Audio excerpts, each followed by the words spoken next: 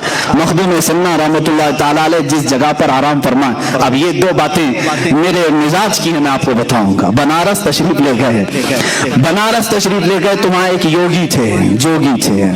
یہ وقت کے فرعون کے خلاف اگر میں دو چند جملے کہوں گا نہ، مجھے میرے فیم کی ضرورت ہے، اس لیے کہ اللہ تعالیٰ نے مجھے میرے حبیب پاک کی حدیثوں سے ہی جو نعمت عطا کی کافی ہے، مجھے میرے مولا کی طرف سے جو ملی عزت وہ کافی ہے۔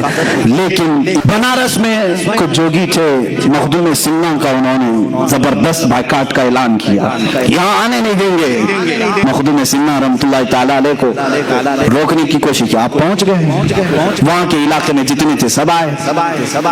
تو کچھ یوگی آئے، کچھ جوگی آئے، انہوں نے کہا کہ تم اپنا ایک نیا وہ لے کر کے آئے ہو، ہمارے یہاں ایک کھلبلی مچ جائے گی، فلاں ہوگا، تمہارا طریقہ صحیح نہیں۔ مخدوم سمنا رحمۃ اللہ علیہ نے فرمایا اچھا چلو ٹھیک ہے، تمہارا ہی طریقہ بتاؤ کیا ہے۔ کام تپسیا کرتے ہیں، ہم عبادات کرتے ہیں، ہم آتما کی شکتی حاصل کرتے ہیں، ہم جو ہے بھگوان سے قریب ہونے کے بہت سارے طریقے جانتے ہیں۔ کہا چلو مجھے بھی لے چلو تمہارے یہاں، مجھے بھی لے چلو، جہاں تم جن کی عبادات کرتے ہو میں بھی دیکھوں گا۔ وہ آئے، مخدوم سمنا کے مریدین گھبرائے کہ مخدوم اشرف سمنانی رحمۃ اللہ تعالیٰ علیہ بت قدے میں جا رہے ہیں، جہاں پر بڑے بڑے بتوں کو رکھ کر جوگیوں نے اپنی عبادتوں کے، اپنے تپسیا کے کئی سال گزار دیے تھے۔ مخدوم سمنا رحمۃ اللہ تعالیٰ علیہ نے پوچھا کتنے سالوں سے کر رہے ہو؟ کہا فلاں پنڈت جی کو 25 سال، ان کو 12 سال، ان کو 13 سال، فلاں فلاں یوگ گرو ہیں یا تپسیا کے اعلیٰ مقام پر پہنچے ہوئے ہیں۔ خیر ٹھیک ہے، یہ تمہارا طریقہ ہے، بہت شکتی حاصل کی۔ مخدوم سمنا رحمۃ اللہ تعالیٰ علیہ نے فرمایا میرا طریقہ یہ ہے کہ میں تمہیں دکھاتا ہوں جس کی تم عبادت کر رہے ہو، یہ جن پتھروں کی تم عبادت کر رہے ہو، تم اس کی ہر بات مانتے ہو؟ انہوں نے کہا ہاں بھگوان کا اوتار ہے، یہ بھگوان کا اوتار ہے، ہم ان کی نہ مانیں تو پھر کیا تمہاری مانیں؟ تو مخدوم سمنا نے فرمایا ان کی طرف اشارہ کر کے جن کے ہاں یہ سجدے کرتے تھے، اے بتو تو پھر بولو انہیں۔ ان بتوں میں سے آواز آئی لا الہ الا اللہ محمد رسول اللہ۔ پتھر سے جب آواز سنی، یہ مخدوم سمنا کی کرامت مشہور ہے، ان کے حواس باختہ ہو گئے۔ سالوں سے ہم یہاں پر جوگ کر رہے تھے، کبھی پتھر کو چلتے پھرتے بولتے سنتے نہیں دیکھا۔ مخدوم سمنا رحمۃ اللہ تعالیٰ علیہ نے فرمایا جس کی تم عبادت کر رہے ہو یہ در حقیقت خدا نہیں، یہ اعلان کر کے بتائے گا کہ اصل خدا کون ہے، جس کو اللہ نے پیدا کیا، جس خالق نے اسے بھی پیدا کیا۔ جیسی پتھر سے آواز آئی، ان یوگیوں نے بھی اسلام قبول کیا۔ مخدوم سمنا رحمۃ اللہ تعالیٰ علیہ کی اس کرامت کے وہ قائل ہوئے، اللہ کریم نے آپ کے ذریعے سے اس زمانے کے 5000 لوگوں کو دائرہ اسلام میں داخل کیا۔ تقریباً آپ کی زندگی پاک میں، مخدوم سمنا رحمۃ اللہ تعالیٰ علیہ کی زندگی پاک میں جو روایات ہیں 1,10,000 کے قریب لوگ مشرب اسلام ہوئے ہیں۔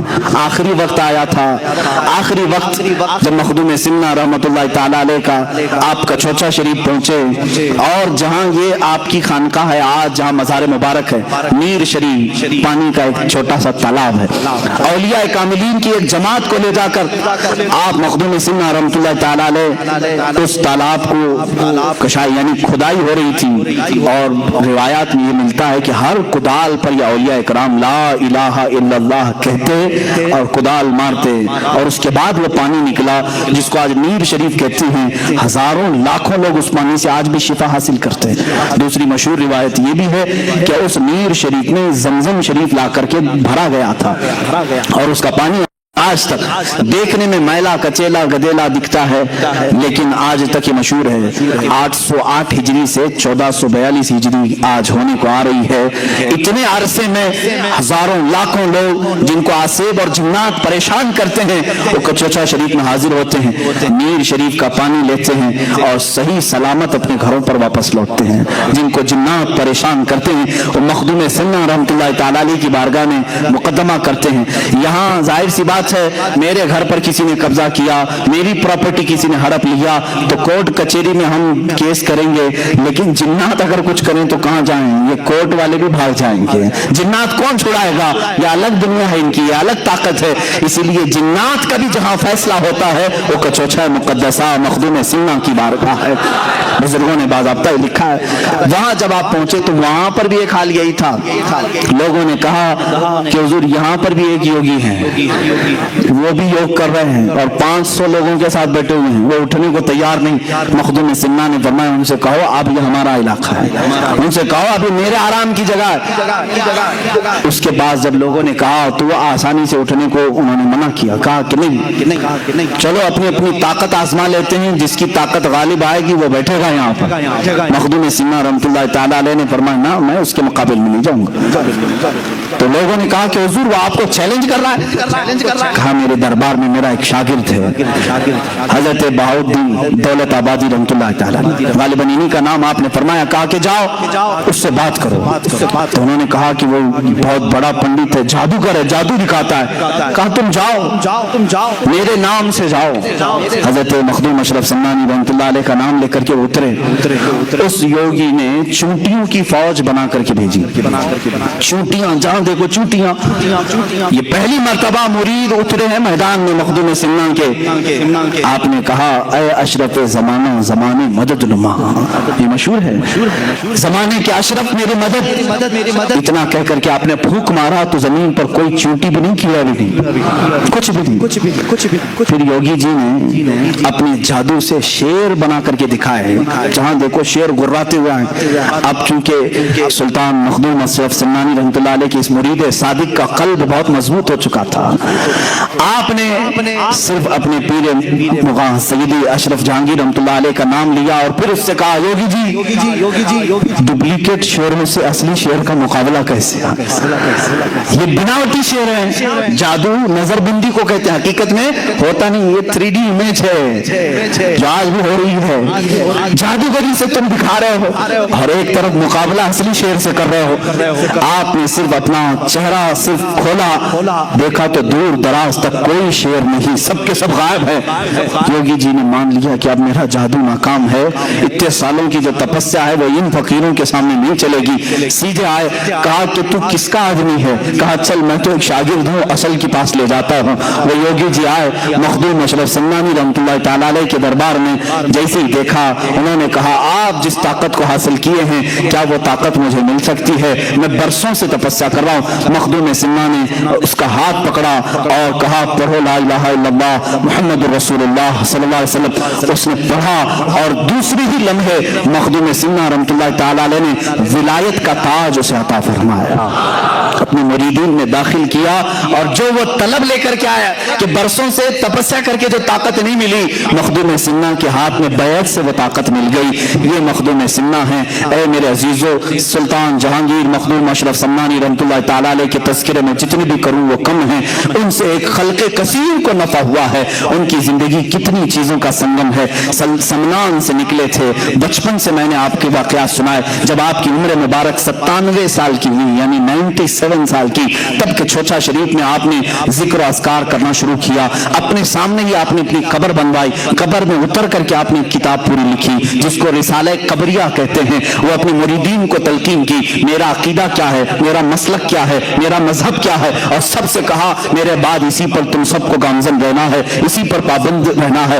آپ کے تقریباً 40 خلفاء ہوئے اور ہزاروں کی تعداد میں شاگرد ہوئے. آپ کے سب سے بڑے خلیفہ, سب سے اول خلیفہ اور جانشین سیدنا عبد الرزاق نور العین رحمۃ اللہ تعالیٰ علیہ ہیں, جو آپ کے مزار مبارک کے بغل میں ہی آج کے چوچا شریف میں آرام فرما ہے. سیدنا عبد الرزاق نور العین کی ہی اولاد مخدوم سنہ کی اولاد کہلائی. مخدوم سنہ نے شادی نہیں فرمائی تھی, آپ نے اپنے بھانجے عبد الرزاق نور العین رحمۃ اللہ تعالیٰ علیہ کی اولاد کو اپنی اولاد فرمایا, جیسے رسول کریم صلی اللہ تعالیٰ علیہ وسلم کی اولاد سیدہ کائنات فاطمہ الزہرا سے چلی. مخدوم سنہ کی نسل آپ کے بھانجے حضرت عبد الرزاق نور العین سے چلی. انہی کا یہ سلسلہ چلتے چلتے اس سلسلہ اشرفیہ میں وقت کے اقطاب, ابدال, اوتاب, نجبا, شرفا پیدا ہوئے. اپنے وقت کے عظیم المرتبت اس بزرگ کا نام میں تمہیں ذکر کروں جن کو اعلیٰ حضرت عظیم البرکت رضی اللہ تعالیٰ نے بھی ادب سے نام لیا, اشرف علی حسین حسین اشرفی میاں رحمۃ اللہ تعالی علیہ، جن کو اعلیٰ حضرت اشرفی میاں کہا جاتا ہے، جو سلسلہ اشرفیہ کے اعلیٰ حضرت ہیں، یہ مخدوم سمنہ رحمۃ اللہ علیہ کی اولاد میں سے، یعنی سیدنا عبد الرزاق نور العین رضی اللہ تعالیٰ عنہ کی اولاد میں سے، انہی کی اولاد میں سے سلسلہ چلا۔ مختار اشرف سرکار کلام رحمۃ اللہ تعالیٰ علیہ، حضرت سیدنا محدث اعظم ہند کچوچوی رحمۃ اللہ تعالیٰ علیہ، اس سلسلہ اشرفیہ میں آج بھی کثیر علماء موجود ہیں۔ سادات جس طرح مارارہ متحرہ میں علم اور شریعت اور طریقت کا سنگم آپ کو وہاں نظر آتا ہے، اسی طرح کچوچا شریف کی ایک خصوصیت ہے کہ اس خانقاہ میں آپ دیکھیں گے علم شریعت بھی ہے اور علم طریقت بھی ہے۔ آپ یہاں پہنچیں گے تو خالص ڈھونگی صوفیوں کو نہیں دیکھیں گے، الحمدللہ آپ سلسلہ اشرفیہ کی گدی سنبھالنے والے آج بھی موجود اس عظیم المرتبت شیخ الاسلام کے پاس جائیں جنہوں نے تفسیر اشرفی کے جوہر نچھاور کیے ہیں، قرآن عظیم کی مضبوط اور بہترین محکم تفسیر بیان کی ہے اور جامع معقولات و منقولات ہیں۔ میرے والد گرامی حضرت مولانا محمد بن حسن اللہ ان کی قبر پاک پر رحم فرمائے، میرے والد گرامی سیدنا شیخ الاسلام مدنی میاں صاحب قبلہ ادام اللہ اقبالہ کے زمانے طالب علمی کے عینی شاہد ہیں، اس زمانے سے جانتے ہیں جب جامعہ اشرفیہ مبارک پور میں وہ تعلیم حاصل کر رہے تھے، اس وقت بھی اپنی جماعت کے ممتاز علماء میں تھے، سب سے اول پوزیشن کے تھے۔ اسی طرح خانقاہ میں آج بھی علم ہے، وہاں کے شہزادوں کو ہم نے دیکھا ہے، جامعہ ازہر مصر تک پہنچے ہیں، بغداد تک پہنچے ہوئے ہیں، الحمدللہ۔ یہ کچوچا شریف کی جو خانقاہ ہے آج بھی شریعت اور طریقت دونوں کا سنگم ہے۔ میری دعائیں ہیں مولا ان سادات کا سایہ ہمیشہ قائم و دائم رکھے، اور سلسلہ اشرفیہ کے قائد ملت حضرت سید محمود اشرف صاحب، میرے گہرے ان سے تعلقات ہیں، قائد ملت ممبئی تشریف لاتے ہیں، بڑی مہربانیاں، بڑی عنایتیں، بڑی لطف اندوزیاں فرماتے ہیں۔ عزیزان گرامی، میں نے یہ تاریخ مخدوم سمنہ کی اس لیے ذکر کی کہ ہندوستان میں آپ کو یہ معلوم ہونا چاہیے کہ جس طرح صوفیہ کاملین نے سلطان غریب نواز رحمۃ اللہ تعالیٰ علیہ نے تبلیغ دین فرمائی، خواجہ قطب الدین بختیار کاکی نے فرمائی، بابا فرید الدین گنج شکر نے فرمائی، حضرت مخدوم صابر کلیری رحمۃ اللہ علیہ نے فرمائی، اعلیٰ حضرت نے فرمائی، اور دیگر اولیاء کاملین نے۔ اسی طرح مخدوم کچوچا کا ایک بہت بڑا حصہ ہے تبلیغ اسلام کا، تقریباً 75 سال مخدوم سمنہ نے ہندوستان کو عطا کیے ہیں، 75 سال واپس کبھی سلطانیت کے مرتبے کو اور اس کرسی کو نہیں حاصل کرنے کی خواہش کی جو سمنان میں آپ ترک کر کے آئے تھے۔ 100 سال کی عمر پاک آئی جب آپ اپنی خانقاہ میں اپنے خالق حقیقی سے جا ملے، اللہ رب العزت کی بارگاہ میں ہمیشہ کے لیے وہ تشریف لے گئے، لیکن آج بھی ان کا مرقد اطہر لاکھوں زائرین کے لیے مرجع خلائق ہے، وہاں سے لوگوں کی تمنائیں پوری ہوتی ہیں، اللہ تعالیٰ ان کے وسیلے سے دعائیں قبول کرتا ہے۔ آؤ میرے عزیزوں، میں وہی بات پھر سے کہتا ہوں جو انہی کے خاندان سے وابستہ، انہی کے شہزادوں میں سے ایک شہزادے سید محدث اعظم محمد میاں کچوچوی رحمۃ اللہ تعالیٰ علیہ نے یوں ان کے دربار میں عرض کیا تھا، جس کو آج اشرفی ترانہ بھی کہا جاتا ہے: سرورا شاہ کریمہ اشرفا، سرورا شاہ کریمہ دستگیرہ اشرفا، حرمت روح پیمبر ایک نظر کن سوئے ماں۔ یعنی تمام القاب کے ساتھ مخدوم سمنہ کی بارگاہ میں دستگیری کے لیے ہاتھ اٹھائے ہیں اور کہتے ہیں حرمت روح پیغمبر، میرے آقا صلی اللہ تعالیٰ علیہ وسلم کے وسیلے صدقے سے اے مخدوم سمنہ صرف ایک نظر ہم غریبوں کی طرف فرما دیں، اور آپ کو جاتے جاتے جو بچے ہوں گے ان کو ایک وظیفہ بھی دے کر کے جاتا ہوں۔ الحمدللہ میں ہر امتحان میں اس کو پڑھتا تھا اور میری کامیابی کا یہ ضامن وظیفہ بھی رہا ہے۔ میں جب بھی چاہے یہاں سے لے کر ہندوستان سے جامعہ ازہر مصر تک جب میرے پاس امتحان کا پرچہ آیا ہے اس وقت تک میں قلم نہیں چلاتا تھا جب تک یہ وظیفہ، یہ سلسلہ اشرفیہ کے بڑے بزرگ کا دیا ہوا وظیفہ تھا، اس کو جب تک میں ذکر نہیں کرتا تب تک میں لکھتا نہیں، اور الحمدللہ اس سے کامیابی بھی بہت ملتی ہے۔ فارسی کا یہ اے پیر جہانگیر مخدوم نہ رود از درد کسے محروم، بہر اولاد فیض اے اشرف حاکم وقت را بکن محکوم، جس کا معنی فارسی میں یہ ہوتا ہے اے پیر جہانگیر مخدوم، یہ سب تو القاب ہے، اے مرشد پوری دنیا کے آقا، اے خادموں کے آقا مخدوم، نہ رود از درد کسے محروم، تمہارے دربار سے آج تک کوئی محروم نہیں لوٹا، بہر اولاد فیض اے اشرف، اے اشرف زمانہ آپ کی اولاد کا واسطہ دیتا ہوں، حاکم وقت را بکن محکوم، اے مخدوم سمنہ جو وقت کا حاکم ہے اسے غلام بنا دیجیے۔ جب ہم یہ دعا کرتے ہیں اچھے اچھوں کے پسینے بھی چھوٹتے ہیں، اللہ تعالیٰ ہمیں غیب سے یہ قوت عطا کرتا ہے۔ بارگاہ رب العزت میں دعا ہے اے مولا حاکم وقت را بکن محکوم محکوم، حاکم وقت را بکن محکوم، حاکم وقت را بکن محکوم، مولا ظلم ظالموں کے ظلم سے ہم سب کی حفاظت فرما، مخدوم سنہ رحمۃ اللہ تعالی علیہ کے تبرکات، ان کے تمام تر تصرفات سے ہم سب کو بھی مولا حصہ عطا فرما، ان کے برکات، ان کے انوار، ان کے فیوز سے ہم سب کو حصہ عطا فرما، مخدوم سنہ سے وابستہ یہ مجمع ہے مولا، اشرف زمانہ سے وابستہ تیرے دربار میں وسیلے کے لیے ہاتھ اٹھایا، ان کا وسیلہ لیتے ہوئے مولا ہماری تمام زمینی آسمانی بلاؤں سے حفاظت فرما، اے کریم خدا ہم سب کو جنات، آصف، سحر، جادو، سفلی، علوی، ہر طرح کی بری آفتوں سے محفوظ فرما، مخدوم اشرف جہانگیر سمنانی رضی اللہ تعالیٰ عنہ کا دنیا میں بھی ہمیں یا واسطہ عطا فرما، اور قیامت کے دن ان کے جھنڈے تلے ہمارا حشر فرما، وصلی اللہ تعالی علی خیر خلقی محمد